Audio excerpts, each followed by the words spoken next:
So a known leaker has commented that the upcoming NVIDIA Ampere die is going to be roughly 627mm square large.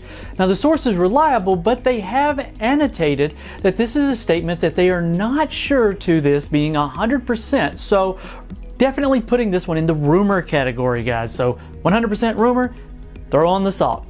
Now, we would not be surprised if this turns out to be the case, because word on the vine is that NVIDIA has moved its gaming Ampere lineup to Samsung's 8nm node, and a 627mm squared would be around the maximum limit of the reticle. Now it could certainly go higher, but yields fall off significantly after this point. So keep in mind, even this turns out to be true, we're not sure if this refers to the SKU 10, 20, or 30. See, the RTX 2080 Ti had a 754mm square reticle, but was based on the 16nm process, but albeit it's a 12nm FinFET, so it's essentially 16nm FinFET with optimizations.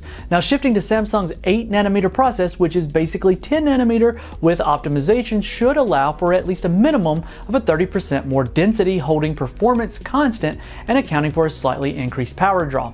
This means that we're looking at the equivalent of an 895mm square GPU if it was fabricated on the 12nm FinFET process. Now of course our opinion is based on the power level of the chip. We expect this to be the big Ampere GPU for gaming. Now this might be the RTX 3090 or the RTX 3080/Ti variant. Now one thing is for sure, NVIDIA is planning to roll out some extremely powerful GPUs this lineup, regardless of which SKU it turns out to be. So we're in for a massive performance uplift and hopefully performance per dollar reduction as well. Shifting to Samsung might also be the logical move here, considering 1, Samsung has enough cash reserves to offer the process for cheap, and 2, will have ample volume to meet NVIDIA's demands. Samsung's 8nm process is based on the 10nm backbone and will be 10% more efficient than the 10nm process itself. Now 8nm will still be a massive jump in performance from NVIDIA's 12nm FinFET, which again is essentially an optimized version of 16nm, and the company could easily supplement the lower energy efficiency by feeding it a little more power, and that might explain the high TGP ratings for the 3090 that we saw earlier. Oh, and by the way, Igor has confirmed that the move to Samsung took place, so looking quite possible. Now we had initially heard that NVIDIA might decide to do a staggered launch in some high performance parts, like the reported RTX 3090 going to the TSMC 7nm process and lower end parts going to Samsung, but according to Kopite, all parts and segments are going to be based on Samsung's 8nm process, and they are 100% sure about that. So something to think about.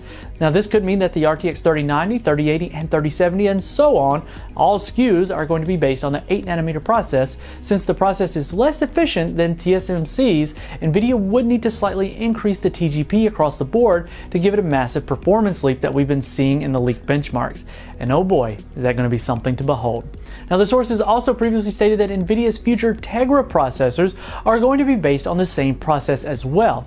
NVIDIA brought the brunt of its dependency on TSMC for the first time, with AMD booked up the spare 7nm capacity and its CPU and GPU division. At the end of the day, it really doesn't matter whether we get RTX 3000 series on TSMC 7nm process or Samsung's 8nm process. What matters is the performance, and we'll fully expect to retain their performance lead over AMD going forward. For more on this and other news, follow the link in the description and make sure you're subscribed and hit the notification bell so that we don't miss you in the next one.